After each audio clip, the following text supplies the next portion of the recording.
सतगुरु पुरुष कबीर हैं चारों युग परवान, ये झूठे गुरुआ मर गए होगे भूत मसान।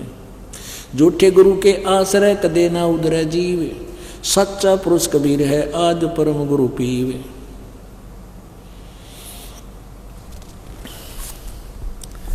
अपने आत्माओं, इस ज्ञान को समझने के लिए थोड़ा सा हमने और भी बहुत कुछ जानना होगा कि सतगुरु पुरुष कबीर हैं चारों युग प्रमाण। चारों युग प्रमाण है परमात्मा कबीर जी का, और ये झूठे गुरुआ मर गए हो गए भूत मसान। झूठे गुरु के आश्रय कदे ना उधरे जीव, यानी झूठे गुरुओं के शरण में जाकर के जीव का कभी उद्धार नहीं हो सकता। परमात्मा कबीर जी चारों युगों में आए हैं, सतयुग में सतसुकृत नाम से, और त्रेता में मुनींद्र नाम से, द्वापर में करुणामय नाम से, और कलयुग में वो कबीर नाम से ही आते हैं जो उनका ओरिजिनल नाम है। अपने आत्मा आज वर्तमान में यो राधा स्वामी पंथ ठेका ले रहा है सतलोक में जान का, क्योंकि काल द्वारा प्रेरित, काल द्वारा चलाया हुआ ये पंथ है। अब गरीबदास जी महाराज जी ने क्या कहा है कि सच्चे कहते झूठे गुरु के आश्रय कदे न उधरे जीव, और सतगुरु पुरुष कबीर हैं चारों युग प्रमाण, झूठे गुरुआ मर गए हो गए भूत मसान। एक प्रमाण देता हूँ आपको, ये राधा स्वामी पंथ आज भारतवर्ष में सरनाले की तरह सब तो ज़्यादा फैला हुआ है, और ये कहते हैं कि हम सतलोक का ठेका ले रहे हैं, सतलोक में भेज देंगे तुमने। और ये क्या बताते हैं कि सतलोक में परमात्मा नहीं है, वहाँ तो चेतन ही चेतन है, प्रकाश ही प्रकाश है, परमात्मा निराकार है। अब झूठे गुरु की पहचान, हमारा एक भक्त ने एक राधा स्वामी पंथ के भगत से प्रश्न किया कि भाई आपके परम धनी इस कलयुग तो पहले भी कभी आए तुमने संभालने के लिए, आपके लिए कभी पहले आए? किसी युग में बता दो, है तुम्हारे ग्रंथ में प्रमाण? कहने लगा ना, पहले तो नहीं आए। और कबीर जी चारों युगों में आए, तो परम धनी कौन होए? अगिया बात तो हमने कदे सुनी, बात तो ध्यान में नहीं आई। उस तो पहले फिर की जा रहे थे परम धनी, ये क्या कि परम धनी थे? ये तो काल प्रेरित थे, पिछली पुण्यात्मा थी, पिछले संस्कार अच्छे थे, काल का फंस गए और हठ योग करके सिद्धियाँ सी आ गई। कुछ दिन ये अपना काम चला कर दुनिया ने काल के मुंह में फंसा गए। अब देखो इनका ज्ञान दिखाते हैं, झूठे गुरुओं का ज्ञान। देखो ये है सारवचन वार्तिक, सारवचन राधा स्वामी वार्तिक, हजूर स्वामी जी महाराज, राधा स्वामी व्यास। प्रकाशक हैं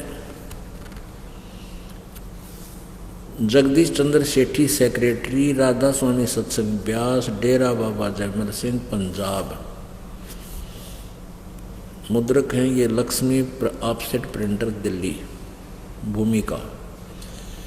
इससे पता चलेगा यू के सांग है। सारवचन राधा स्वामी वार्तिक, ये पुस्तक जो है हजूर स्वामी जी महाराज के वचनों का संग्रह है। ठीक है, इतना ही काफ़ी, आगे चलेंगे। ये कौन है परम धनी, ये और देख लो। स्वामी जी महाराज का शुभ नाम सेठ शिवदयाल सिंह जी था। आपने 25 अगस्त 1818 में, सन 1818 में आगरा शहर में जन्म लिया। आपके पिताजी का नाम सेठ दिलवाली सिंह जी था, माताजी का नाम महामाया जी था। आपके पूर्वज पंजाब के रहने वाले थे और घर में गुरु ग्रंथ साहिब का पाठ किया जाता था। आपके माता पिता हाथरस के प्रसिद्ध संत तुलसी साहिब के भगत थे। स्वामी जी महाराज ने भी तुलसी साहिब जी की काफ़ी संगति की थी। बचपन से स्वामी जी महाराज, ये शिवदयाल जी यानी परम धनी का रुझान अध्यात्म की ओर था। आपने एक कमरे में बैठकर 17 वर्ष सुरत शब्द योग का अभ्यास किया। अब इनका सुरत शब्द योग बताऊंगा क्या वो है। और सन 1861 में बसंत पंचमी के दिन खुले तौर पर आम सत्संग और सुरत शब्द योग का उपदेश शुरू किया। इनका क्या है सुरत शब्द उपदेश? कहते हैं कान बंद कर लो और एकांत स्थान पर कमरे में बैठ जाओ, आवाज़ ना हो बाहर की। कान बंद कर लो, आंख बंद कर लो और मंद मंद स्वर से श्वास लो और अंदर की आवाज़ सुनो, शब्द अंदर के ये शब्द सुनो। घंटी सी बाजती सुनेगी, फलाना सुनेगा, झिंगा शब्द सुनेगा। कहते 18 वर्ष से कमरे में बैठ के यूँ कराया इसने। अब ऐसी साधना करने से कुछ सिद्धियाँ आ जाती हैं छोटी मोटी। कहते हैं फिर 18 साल के हठ योग करके इसने प्रचार शुरू कर दिया। हमारा एक भक्त ने नाम ले रखा, उसका पिताजी राधा स्वामी से संबंध रखता था, बहुत पुराना भगत था। और ये दास जब कभी उनके जाता था तो वो क्या करता था, खेतों मकान था, एक नाली में बैठा। एक दिन मैं शाम के समय गया, 5-6 बजे स्कूटर था मेरे पास जब नौकरी करता था, तो खेतों में गया। मैंने वो दूर से स्कूटर रोक के वहाँ फिर पैदल जाना पड़ा इनके घर तक। पानी सा बीच में खेतों में पानी डाल सिंचाई कर रखी थी, तो डोले के साथ साथ गया था। एक बंदर सा बैठा उस नाली में रात के, शाम ने मतलब शाम का समय था, थोड़ा थोड़ा सूर्यास्त होने वाला था और न्यो बैठा न्यो करे। मैं उसके पास से निकला, वह पूछा माँ वो कौन बैठा है? बोला हमारा बाबू बैठा है। मैं के कर है न्यो कह बोला अभ्यास करूँ सुरत शब्द का। फिर वो काना तभी हाथ हटा लिया, फिर न्यो बैठा। फिर वो थोड़ी देर में उठ का आ गया। मैंने पूछा माँ के देखा था भगत जी वहाँ क्या कर रहे थे? नो बोला अन जंगा शब्द सुनू था उड़ा जंगा शब्द, और वो बह रहा हो कम सुने उसने। मैं कहा न्यो जंगा, बोला नाली में बोल रहा था उस नाली में, यानी जो सिंचाई का दाना बोल रहे उसने। नो बोला उसमें सुनू था कि शाम के समय कीड़े मकोड़े बोले अरे चू चू चू। नो बोला झिंगा शब्द सुनू था मुड़ा बैठ कर। मैं भीतर सुने था कि बाहर सुने था, इस साइड के अभ्यास। वो तो झिंगा तो बाहर बोल रहा था, फिर तेरे तुम भीतर सुनो, वो तो भीतर बताओ थे। अब भीतर लेगा अंदर वाले को और बताता हूँ इसकी के दुरुक्ति बनी। अब देखो इनका ज्ञान, ये वही पुस्तक है सारवचन राधा स्वामी वार्तिक। अब इसमें के लिख रखा है शिवदयाल जी के अपने वचना में तरह के दिल राधा स्वामी दयाल की दया राधा स्वामी सा है। खुलासा उपदेश हजूर राधा स्वामी साहब का ये वचन जगतनाथ स्वान है। इसकी दफ़ा एक में क्या लिखा है कि सिर्फ काम इतना है कि इंसान यानी मनुष्य अपनी सूरत यानी रूह को उसके खजाने और निकास यानी मुकाम सतनाम और राधा स्वामी में, यहाँ सतनाम और राधा स्वामी को मुकाम बताया, मुकाम माने स्थान पहुँचावे। 13 पृष्ठ अपने पढ़ा। फिर तीसरी दफ़ा में क्या लिखा है, जितने भी आचार्य और महात्मा होता, मतलब ये सिद्ध करना चाहता दास कि इसको मंजिल बोलता है कि संत सिर्फ ये लिखे हैं कि सब तो सो बहुत से तो मंजिल पहली पर और कोई दूसरी मंजिल पर बिरले साध प्रेमी मंजिल तीसरी तक पहुँचे और सिर्फ संत मंजिल 5वीं यानी सतनाम पर, और कोई बिरले संत मंजिल 8वीं। 5वीं के बाद सीधे 8वीं पर पहुँच गए। मंजिल 8वीं यानी राधा स्वामी पर पद तक पहुँचे।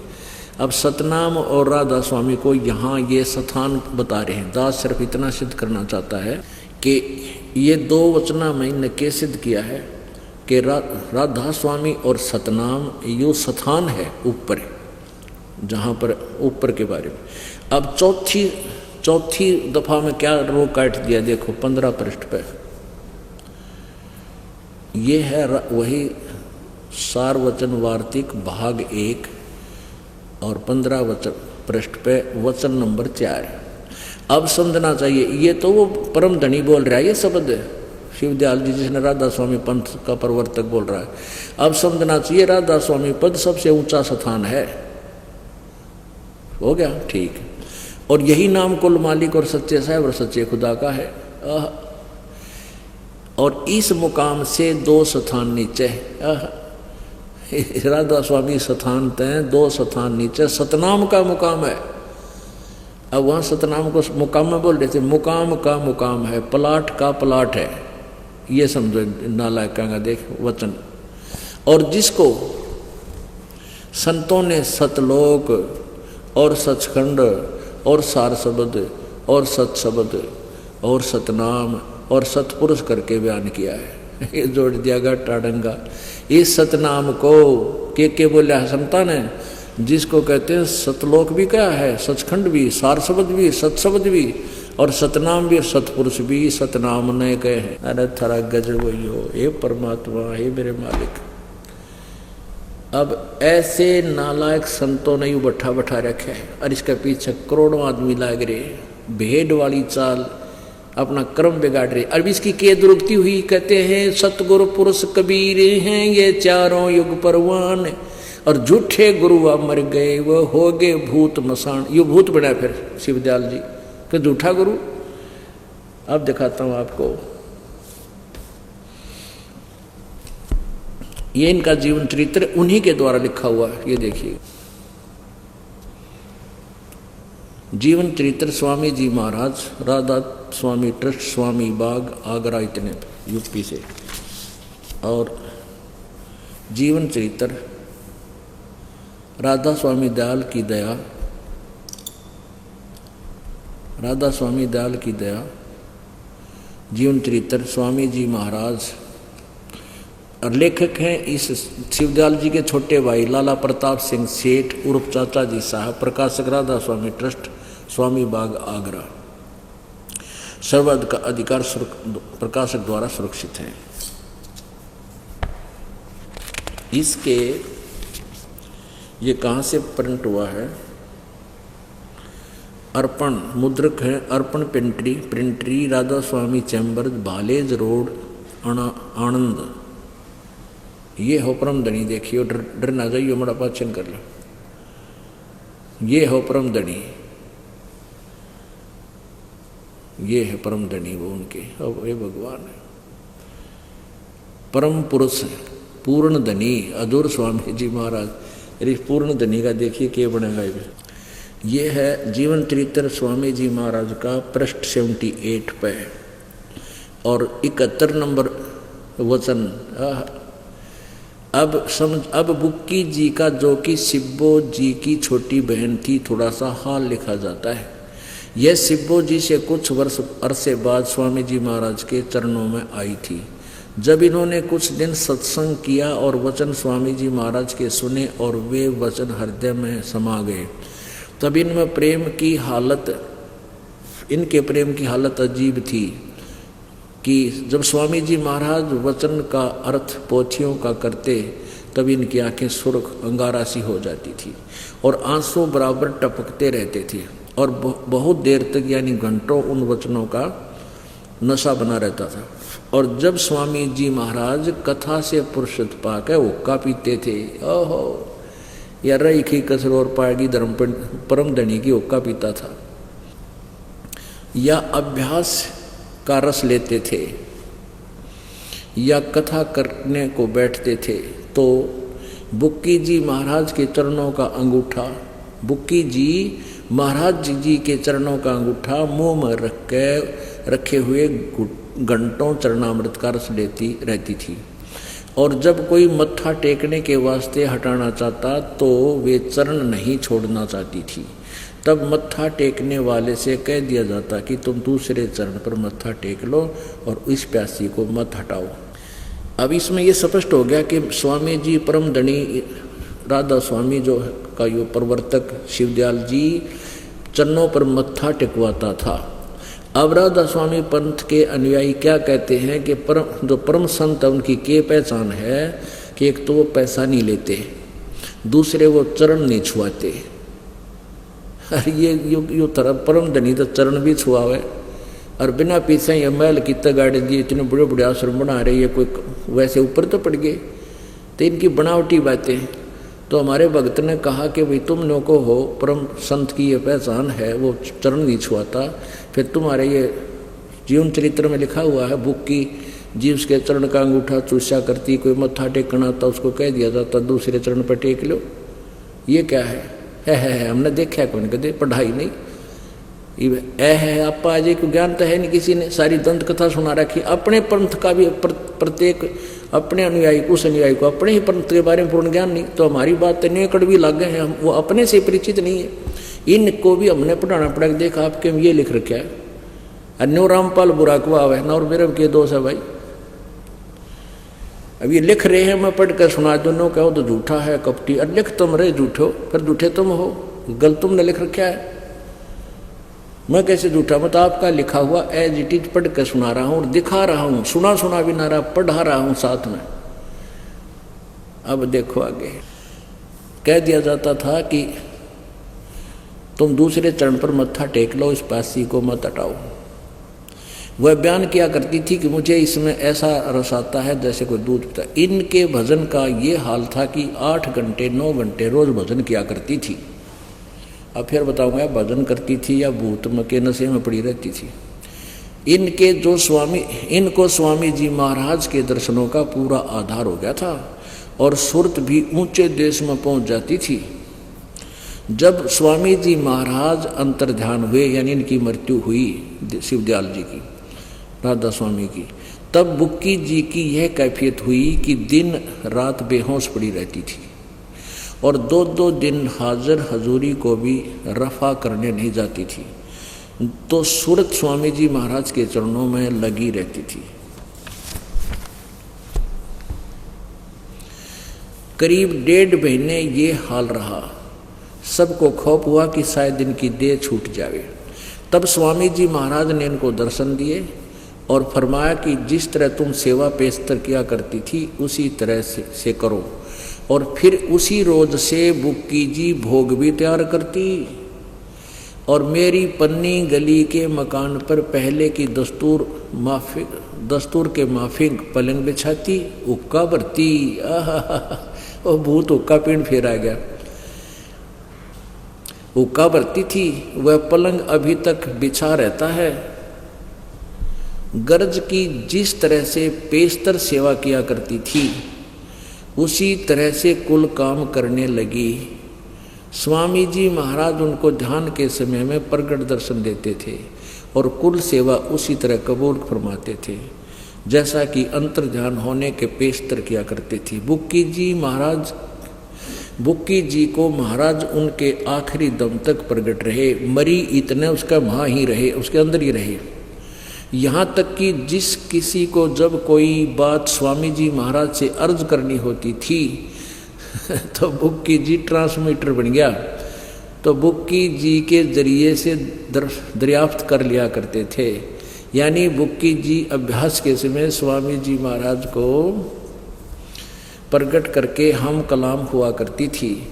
इस नियाजमंद यानी लेखक कहता प्रताप सिंह शिवदयाल जी का छोटा भाई, इस नियाजमंद को भी जब कभी भीड़ के समय पर घबराहट होती थी, यानी कोई आपत्ति आ जाती थी और किसी तरह से अकल काम नहीं देती थी, तब बुक्की जी के जरिए से स्वामी जी महाराज का हुक्म लिया करता था।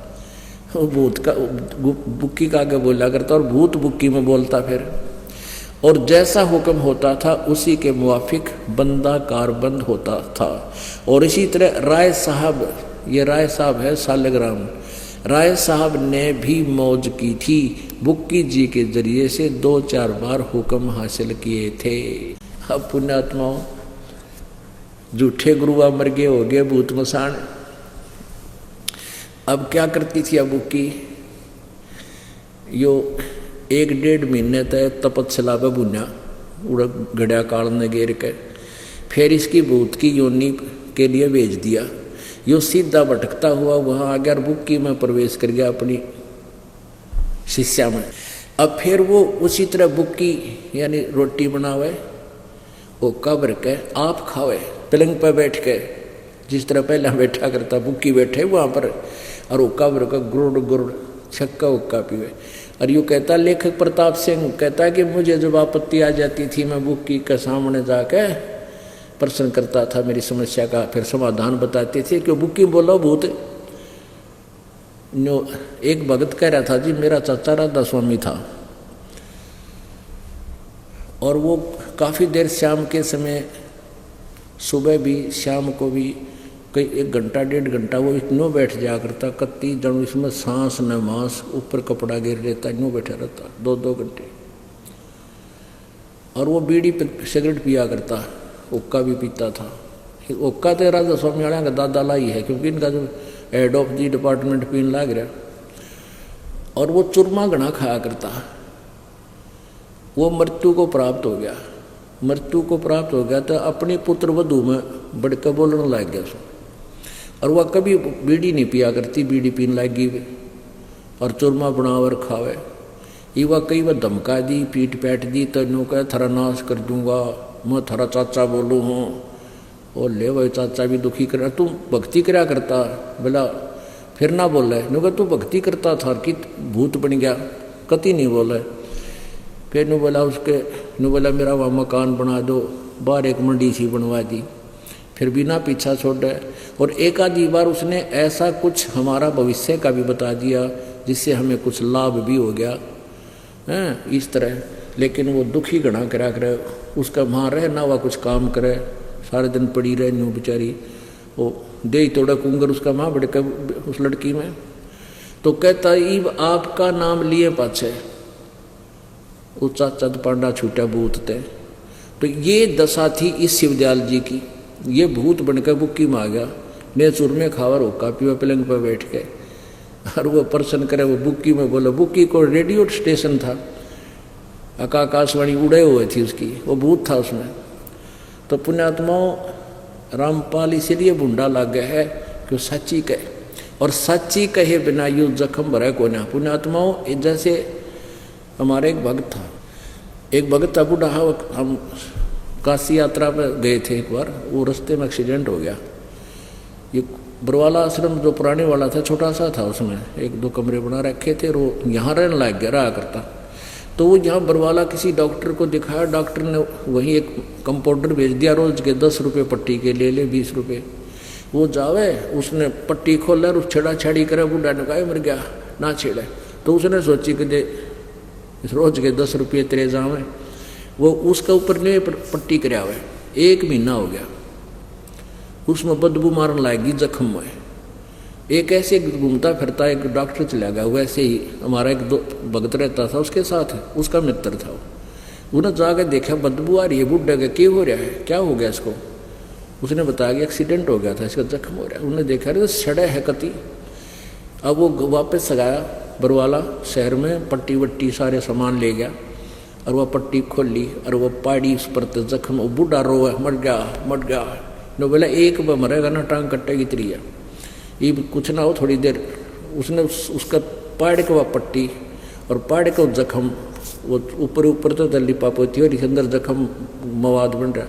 तो उसको धीरे धीरे से फोड़ कर सारा मवाद काटा, फिर खूब अच्छी तरह सफाई करके और पट्टी शुरू करी। चौथे दिन जख्म भर गया। एक बार बूढ़ा रोया बतेरा, फिर आगे सदा का सुख हो गया। तो पुण्यात्मा ये पट्टी पड़ने लग रहा है ये दास आपकी, और ये भी ये जख्म भर जाएगा। इन्हें तो ऊपर लिपापोती कर रखी, जख्म बना दिया, ये भक्ति हीन बना दिया आपको, कर्म नाश कर दिया आपके। और कहते हैं समझा है तो सर दर पाँव बोर नहीं रे ऐसा दाओ। बोलो सतगुरुदेव। परम पिता परमात्मा पूर्ण ब्रह्म सारी सृष्टि के रचनहार कुल मालिक कबीर जी, कबीर देव, कबीर साहब, अल्लाह अकबर। ये वही परमात्मा है जो बनारस में भारतवर्ष की पवित्र भूमि काशी शहर में कबीर एक लहर तारा नामक तालाब के अंदर कमल के फूल पर एक शिशु रूप धारण करके सन 1398 में विराजमान हुए थे। इस परमात्मा को ना पहचान कर हम आन उपासना करके अपना जीवन व्यर्थ कर रहे हैं। काल भगवान जिसके लोक में हम रह रहे हैं ये बहुत निर्दयी है, पूरा कपट इसके अंदर है, हमें धोखे में यहाँ रखा हुआ है। परमेश्वर कबीर जी के ज्ञान से हमें अब प्रकाश हुआ, रोशनी हुई कि हम पूर्ण रूप से यहाँ मिसगाइड किए हुए हैं। हमें बाई फोर्स यहाँ रखा हुआ है। अब हम प्रत्येक क्रिया देखते हैं कि किस प्रकार हमें यहाँ फंसा रखा है और ऐसे जुगाड़ जोड़ रखे जो जीव के बस का नहीं है कि इनको ये तोड़ सके, इनसे बच सके। जैसे काम, क्रोध, मोह, लोभ, अहंकार, और ये पांचों के पांचों इस काल के बंधन हैं। इस काल ने हमें बहुत बुरी तरह बांध रखा है। परमात्मा स्वयं आते हैं, इस काल के जाल से हमें परिचित करवाते हैं। कबीर देव, कबीर साहब वो बनारस में जो आए थे, काशी शहर में जुलाहा धानक नाम से जो प्रसिद्ध हुए, ये हमारे पिता हैं। हम सब आत्माओं के, चाहे कोई हिंदू है, मुसलमान है, सिख या ईसाई है, या चींटी है या हाथी है, किसी भी जूनी में जो प्राणी आज दुख उठा रहा है, हम सभी उसी धानक रूप करतार उस परम पिता परमात्मा परम अक्षर ब्रह्म की संतान है और अपने के दुख में अपना ही दुखी हुआ करता है। पुण्यात्माओं, आप देखते हो किसी का बेटा मर गया, किसी की बेटी मर गई, किसी की हाथ कट गया, किसी की टांग कट गया, किसी को कैंसर हो रहा है, कोई किसी प्रकार पीड़ित है, कोई किसी दुख से दुखी है। क्या परमात्मा ऐसे दुख देता है? कभी नहीं। फिर प्रश्न उठता है कि फिर हमें ऐसा दुख क्यों दिया जा रहा है जो भगवान दयालु हैं?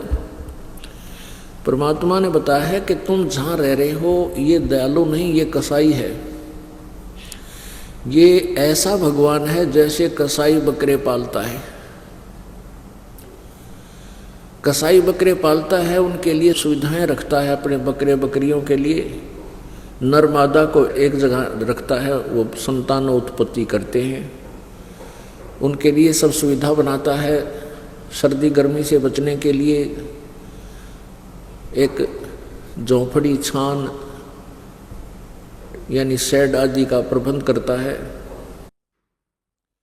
उनके लिए जलाशय का व्यवस्था करता है, पानी पिलाता है, चारा चराता है। तो वो भोली आत्मा ये समझती है ये व्यक्ति जो हमारी इतनी केयर टेक कर रहा है ये बड़ा दयालु है, बहुत नेक है, हमारा प्रिय है। क्योंकि उनकी बुद्धि काम नहीं करती, वो पशु जोनी में है। और फिर शाम के समय जब भी आवश्यकता होती है उसी समय वो किसी का बेटा मरो, चाहे किसी की बेटी मरो, बाप मरो या माँ मरो, वो नहीं देखता एक परिवार के 2 हैं या 3 हैं, वो तो उनसे निकाल लेता मोटे मोटे छांट के और शाम को अपना ले जा करके कड़च करवा देता है। पुण्यात्माओं, इसी प्रकार इस काल ने आप जी को यहाँ पाल रखा है, ये सत्कर मान लेना है। जितना भी आप इस तत्व ज्ञान से परिचित होते चले जाओगे उतना ही आपका विश्वास परमेश्वर की वाणी में बढ़ता चला जाएगा। अब जैसे आप देखते हैं कितनी लंबी चौड़ी पृथ्वी है, इस पर कितनी सुविधाएं दे रखी हैं, शीतल हवा चलती है, जमीन के अंदर बहुत मीठा जल है, जैसे कितने अच्छे बाग बगीचे, सेब संतरे काजू किशमिश, कितना अच्छा हार बाजरा ज्वार, ये अन्न, झरने बह रहे हैं, सुंदर दरियाएं चल रही हैं। इन सुविधाओं को हम देखते हैं तो ऐसा लगता है कि ये तो सचमुच बहुत अच्छा भगवान है, हमारे लिए कितनी अच्छी व्यवस्था कर रखी है प्रभु ने। और हम भूल जाते हैं उन बकरों की तरह, किसी का बेटा मार दिया, किसी की बेटी मर गई, एक एक्सीडेंट के अंदर परिवार नष्ट हो जाता है। उस समय हमारी बुद्धि काम नहीं करती कि हम ऐसा जुल्म ये क्यों हो रहा है। यदि ये दयालु भगवान है, यदि ये दयालु है तो इसे जुल्म क्यों करा हमारे ऊपर। परमेश्वर कबीर जी ने आके बताया कि तुम अपनी नालायकी से, अपनी कमजोरी से काल के जाल में फंस गए और अपने परम पिता के हृदय से उतर गए। इस काल के ऊपर आप इतने आसक्त हो गए कि रोके नहीं रुके तुम, और इस काल ने फिर यहाँ ला करके आपके साथ ऐसा दुर्व्यवहार किया है कि आपको परमात्मा से कोसों दूर कर दिया, अपनी महिमा बना ली और परमात्मा की नामो निशान मिटा दिया। वो परमात्मा कबीर देव जी स्वयं ही आकर के हमें यहाँ याद दिलाते हैं। क्या याद दिलाते हैं? मन तू सुख के सागर बस रे भाई, और न ऐसा यस रे।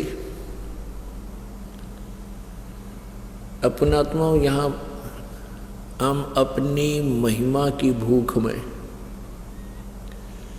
बहुत कुछ करते हैं। परमात्मा याद दिलाते हैं कि यहाँ का जो यश है, तेरी महिमा है, या नकली है।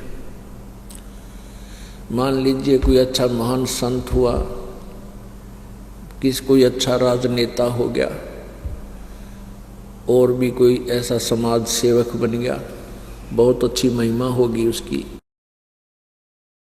और जनता उससे बहुत प्रभावित हुई। उसकी मृत्यु के उपरांत उसका स्टैच्यू बना दिया सत्कार के लिए, एक उसकी यादगार बना दी, उसका बुत बना दिया, एक मूर्ति स्थापित कर दी बहुत साजबाज के साथ, और प्रति वर्ष उसका जन्मदिन और उसका जो कोई परोपकार दिन मनाया जा रहा है। और वो मनमाना की तरह गधा बन रहा हो, मनाए जाओ उस परोपकार दिन ने, मनाते रहो वहाँ उसके जन्मदिन ने, के सारा लगे उसको। तो क्या बताते हैं परमात्मा? मन तू सुख के सागर बस रे भाई, और न ऐसा यस रे। सुख का सागर है। परमात्मा कहते हैं तुम इस लोक के रहने वाले नहीं हो, आप यहाँ गलत देश में आ गए।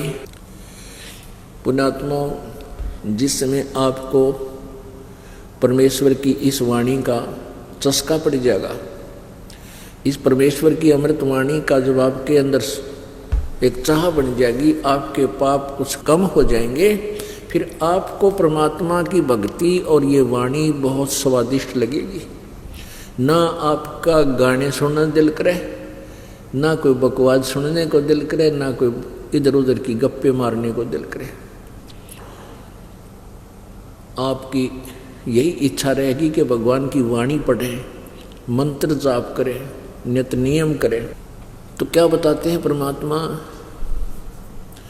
अनसा देश सुदेश का यो पड़ा कुदेशों आए, जिनका चारा मोतियां वो गोग्यों क्यों पतियावे। कितनी प्यारी वाणी बताई है परमात्मा ने कि ये जीव, ये आत्मा अनसा देश सुदेश का उस अच्छे देश में रहा करता था, सतलोक में, और यो पड़ा कुदेशों आए, इस गंदे लोक में गिर गया आके, इस काल के लोक में। और जिनका चारा मोतियां, हंस मोती खाते हैं। हंस एक पक्षी होता है, जैसे कल और परसों के सत्संग में भी विवरण दिया था। वो तालाब पर होता है, सरोवर में होता है, वहाँ छोटे मोटे और जीव जंतु बहुत होते हैं। घोगे का आकर, जिस तरह ये शंख देखे होंगे मंदिरों में बजाते हैं शंख, इस टाइप के छोटे छोटे जीव, ऐसा ही कवर होता है, बॉडी होती है उनकी। उनको घोगे का आकर घोगे, वो गोल गोल भी होते हैं, सीधे भी होते हैं, जैसे शंख टाइप छोटे छोटे, उनमें जीव होते हैं। और बुगला या कौवे उन जीवों को, उन घोग्यों को फोड़ फोड़ कर उनके मांस खाते हैं, लेकिन वो हंस नहीं खाता, वो मोती चुगता है। तो आपके विषय बता रहे हैं कि आप हंस हो गए। हंस में एक और गुण होता है, एक गिलास दूध में एक गिलास पानी डाल के हंस के सामने रख दो, हंस पक्षी, वो दूध पी लेता है और जल को छोड़ देता है। उसमें जो ना गुण दिया परमात्मा ने, तो दूध पानी छानने वाले को हंस कहा जाता है। तो आप जी ने दूध और पानी छान लिया, आप हंस वृत्ति में आ गए। पहला दूध पानी आपने ये छाना कि कौन भगवान है, किस भक्ति से हमारा कल्याण होगा, ये निर्णय कर लिया, छानबीन कर ली। और दूसरा ये हो गया कि आप बीड़ी, शराब, मांस, तम्बाकू, निंदा, चुगली, चोरी, जारी, ठगी, डाके ये नहीं कर सकते। ये आपने गोगे खाने छोड़ दिए, रागनी नहीं सुन सकते, गाने नहीं सुन सकते। तो कहते हैं हंसा देश सुदेश का और पड़ा कुदेशों आए, जिनका चारा मोतिया वो गोग्यों क्यों पतियाए। इस दास के अभी लगभग 16वां वर्ष चल रहा है, उपदेश दे रहा है ये दास। और गांव-गांव में, नगर-नगर में जाकर के परमात्मा की प्यारी आत्माओं को जगाया, घर-घर में जाके सत्संग किए। तो ऐसे ऐसे कट्टर जो है ना शराबी थे, ऐसे डेड ड्रिंकर बोला जिसने, ड्रिंकर तो थे साथ में चैन समोकर, यानी सारे ही ऐब जिनमें, लेकिन वो थी अच्छी आत्मा। कुसंगत में पड़ के बुराई शुरू कर दी और फिर ये ज्ञान सुना परमेश्वर का, तुरंत त्याग दिया। तुरंत कहते हैं ये होते हैं हंस, एक पलक में त्याग दे सो सतगुरु के हंस, वो पुण्य आत्मा होती है। तो यहाँ क्या बताते हैं कि हंसा देश सुदेश का ये पड़ा कुदेशों आए, जिनका चारा मोतियाँ फिर गोग्यों क्यों पतियाए। तो ये पाप नहीं करते वो प्राणी। परमेश्वर कबीर जी ने हमें आकर यहाँ बताया है कि मन तू सुख के सागर बसरे, भाई और न ऐसा यसरे। सतलोक में हमने अभी तक स्वर्ग सुना था, स्वर्ग, और हम स्वर्ग को फाइनल मान रहे थे कि स्वर्ग में जाएंगे। कोई व्यक्ति घर का सदस्य मृत्यु को प्राप्त हो जाता है, कहा करते स्वर्ग गया, स्वर्गवासी हो गया। तो वो स्वर्ग क्या चीज है, स्वर्ग की डेफिनेशन बताते हैं, परिभाषा आपको बताते हैं। जैसे एक धनी व्यक्ति वर्ष के 10 महीने तक यहाँ गर्म क्षेत्र में, हरियाणा, पंजाब, राजस्थान, उत्तर प्रदेश, मध्य प्रदेश आदि क्षेत्र में 10 महीने अपना व्यवसाय बिजनेस करे और पैसे कुछ बच जा 20-30 हज़ार रुपये, तो मई जून में, यानी ज़्यादा गर्मी वाला समय होता है, उसको कुल्लू, मनाली, शिमला और वहाँ चला जावे, वहाँ होटल के अंदर कमरा किराए पे ले हुए और सारा दिन खूब सैर सपट्टे करे। लेकिन वो खर्चा सारा उसकी जेब तक हो रहा है, वह जेब खाली हो रही है प्रतिदिन। और 2 महीना में 20-30 हज़ार रुपये वो जितने ले गया था पॉकेट में, वो ख़त्म करके फिर मुंह लटका के वहीं आ जाता अपने कर्म क्षेत्र में। अब अगले सीजन में हो सके ना दाव लगे 10-20 हज़ार रुपये की बचत का, तो फिर वो तो उससे भी गया। तो पुण्यात्माओं, स्वर्ग में वही प्राणी जाते हैं जो यहाँ पुण्य करते हैं, धर्म पुण्य करते हैं, और उन पुण्यों के कारण वो स्वर्ग चले जाते हैं। स्वर्ग के अंदर सारी बकवाद है, शराब पियो, कुछ बकवाद करो, गाने बजाने, सब वैश्याओं के नाच, बड़े बड़े सारे, सबसे ज़्यादा बकवाद इन स्वर्ग के अंदर है। और वहाँ उतने दिन ही प्राणी रह सकता है जितना उसके पुण्यों की पूंजी वहाँ डिपॉजिट है। और जिस दिन वो पुण्य अक्षीण हो जाएंगे, 1 सेकंड भी नहीं रहने देंगे उस स्वर्ग में, तुरंत नरक में ठोकेंगे। नरक के बाद फिर ये यहीं पृथ्वी पर फिर धक्के खाओगा। तो परमात्मा कहते हैं स्वर्ग हमने भी देखा पर हमारा मन नहीं लग गया, क्योंकि इस ज्ञान से हम परिचित हो जाएंगे। तो सबसे बड़ा शत्रु है ये स्वर्ग, तो हमारी पूंजी को नाश कराता है। ये राजपाट यहाँ का, ये भी हमारे लिए सबसे बड़ा धोखा है। या किसी भी राजपद को हमने प्राप्त नहीं करना। इंद्र दा राज कागदा वेष्टा, होय होय होय। अब सतलोक के सुख की तुलना में यहाँ स्वर्ग के राजा इंद्र का राज भी कहते हैं कौवे की बीट के तुल्य है, हलवे के बराबर में। ओहो, अब आप विचार कर लेना। तो सतलोक इतना अच्छा सतल है। गीता जी अध्याय नंबर 7 के श्लोक नंबर 29 में गीता ज्ञानदाता कहता है कि जो मेरे ज्ञान पर आश्रित हो जाता है। चौथे अध्याय के 32वें श्लोक में बताया है कि सच्चिदानंद घन ब्रह्म की वाणी में परमेश्वर के धार्मिक अनुष्ठानों का विस्तार से विवरण दिया गया है, यानी कबीर वाणी में। उसको तत्व ज्ञान कहते हैं। गीता जी अध्याय नंबर 4 के श्लोक 34 में कहा है कि उस तत्व ज्ञान को तू जो गीता ज्ञान से वेदों ज्ञान से भिन्न है, उस तत्व ज्ञान को तू तत्वदर्शी संतों के पास जाकर समझ। उनको दंडवत प्रणाम करने से वह तत्वदर्शी संत तुझे उस परमात्म तत्व का, यानी गीता ज्ञानदाता से अन्य कोई प्रभु है, उसका ज्ञान कराएंगे। अब क्या कहता है 7वें अध्याय के 29वें श्लोक में कि मैं जो तुझे कह रहा हूं, मेरी इस बात ने जो मान लेता है, आश्रित हो जाता है मेरे इस ज्ञान पर, उसके पश्चात वो उस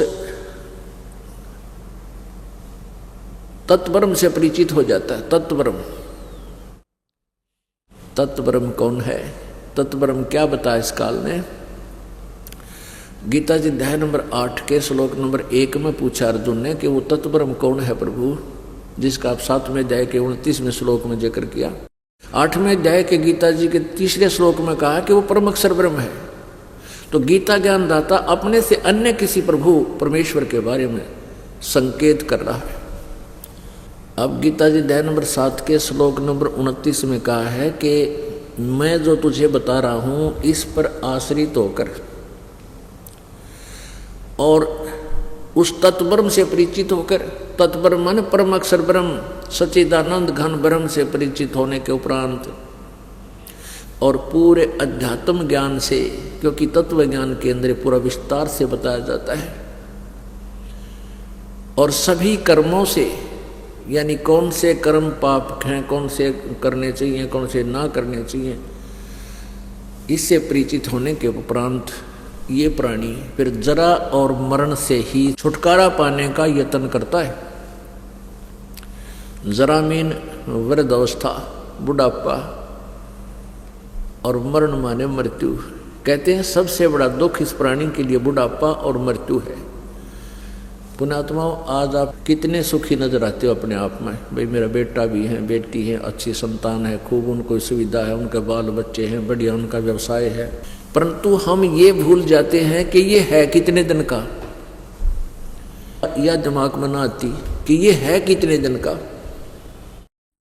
आप देखते हो इसे बड़े बड़े सेठ, मंत्री, मुख्यमंत्री, प्रधानमंत्री 1 मिनट में यहाँ से सब कुछ छोड़कर चले जाते हैं, परिवार को त्याग कर चले जाते हैं, सारी संपत्ति को छोड़कर 1 सेकंड में मृत्यु को प्राप्त हो जाते हैं।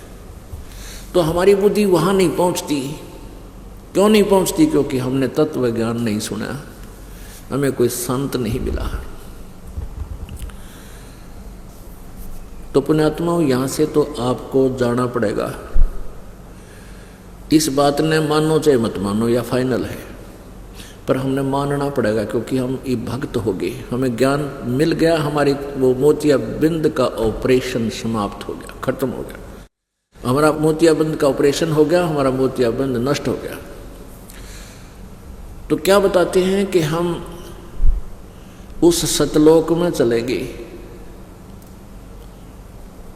वहाँ जरा और मृत्यु नहीं है, वहाँ कभी ना बुढ़ापा होता सतलोक में, ना मृत्यु होती, वहाँ युवा शरीर रहता है और कभी मरण नहीं होता।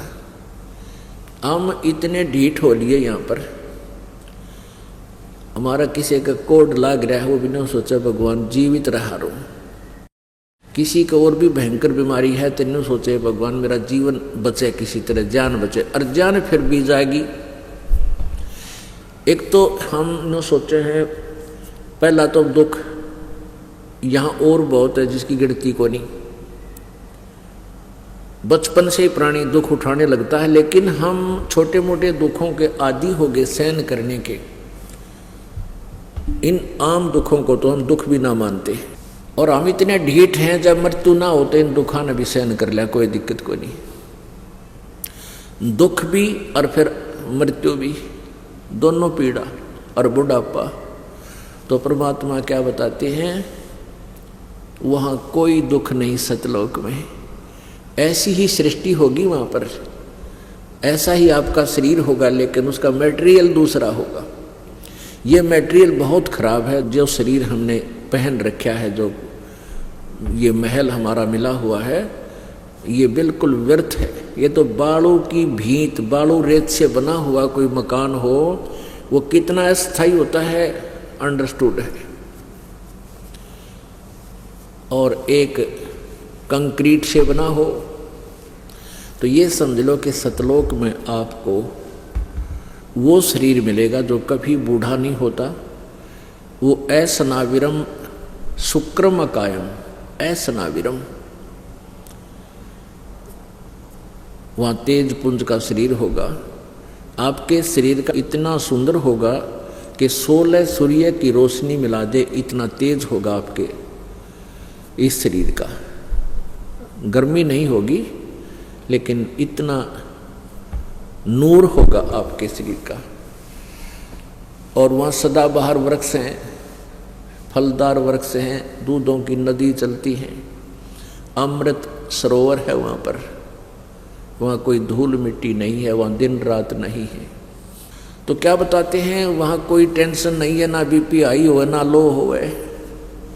आपस में वहाँ द्वेष नहीं है, राग नहीं है, काम नहीं, क्रोध नहीं, किसी प्रकार का अहंकार नहीं, कोई भाई बंटवारा नहीं।